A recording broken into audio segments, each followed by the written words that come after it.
অস্বস্তিকর গরমের মাঝেই ফের তাপপ্রবাহের চোখ রাঙানি।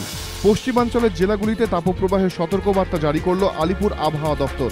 পূর্বাভাসে বলা হয়েছে আগামী দুদিন পুরুলিয়া, বাঁকুড়া, বীরভূম, পশ্চিম মেদিনীপুর ও দুর্গাপুরে দ্রুত পারদ চড়বে। তাপমাত্রা পৌঁছবে 42 থেকে 44 ডিগ্রির আশেপাশে। পাশাপাশি 48 ঘন্টায় কলকাতা সহ দক্ষিণবঙ্গের জেলাগুলিতেও তাপপ্রবাহের পরিস্থিতি তৈরি হবে বলে জানিয়েছে আবহাওয়া দপ্তর। বৃহস্পতিবার কলকাতার সর্বোচ্চ তাপমাত্রা ছিল 38 ডিগ্রি সেলসিয়াস। আগামী দুদিন পারদ 40 ডিগ্রির আশেপাশে থাকবে বলে পূর্বাভাস আবহাওয়া দপ্তরের। মালদা ও সংলগ্ন দিনাজপুরের তাপমাত্রা 40 ডিগ্রিতে পৌঁছবে। তবে তাপপ্রবাহের সতর্কবার্তার মাঝেই কিছুটা আশার বাণী শুনিয়েছে আলিপুর। দক্ষিণবঙ্গের কয়েকটি জেলায় স্থানীয়ভাবে মেঘ জমে বৃষ্টির পূর্বাভাস দেওয়া হয়েছে।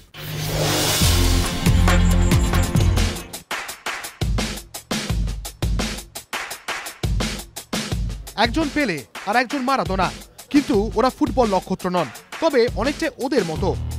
ইনি আর্জেন্টিনা ফুটবল সমর্থক ড্যানিয়েল গঞ্জালেস, আর উনি ব্রাজিলের ফুটবল ভক্ত মার্সিও পেরেরা দা সিলভা।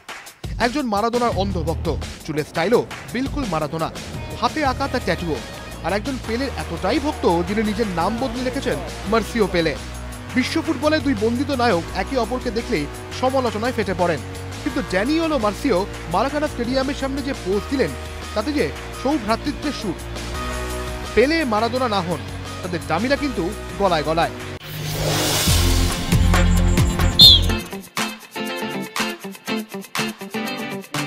শহর ব্যস্ত, তবু ময়দানে অন্য ছবি। ময়দান জুড়ে শুধুই ফুটবল। বিশ্বকাপ জুড়ে শহরটা যে কাঁপছে। সূর্যোদয় থেকে সূর্যাস্ত, খেলাই এখানে জীবন। এই জীবনের আরেক নাম ময়দান। আইপিএল শেষ হওয়ার পর ক্রিকেটীয় উত্তেজনা সরিয়ে তার জায়গা করে নিয়েছে ফুটবল। বিশ্বকাপ জ্বরে আক্রান্ত এ শহর, সবার পায়েই এখন শুধুই ফুটবল। পায়ে পায়ে এগিয়ে চলা বাঙালির ফুটবল। কলকাতার বুকে এক টুকরো ময়দান, সেখানেই যেন এসে মিশেছে তিকি-তাকা থেকে যোগাবনিত কাতানেত্রীয় সাম্বার ছন্দ।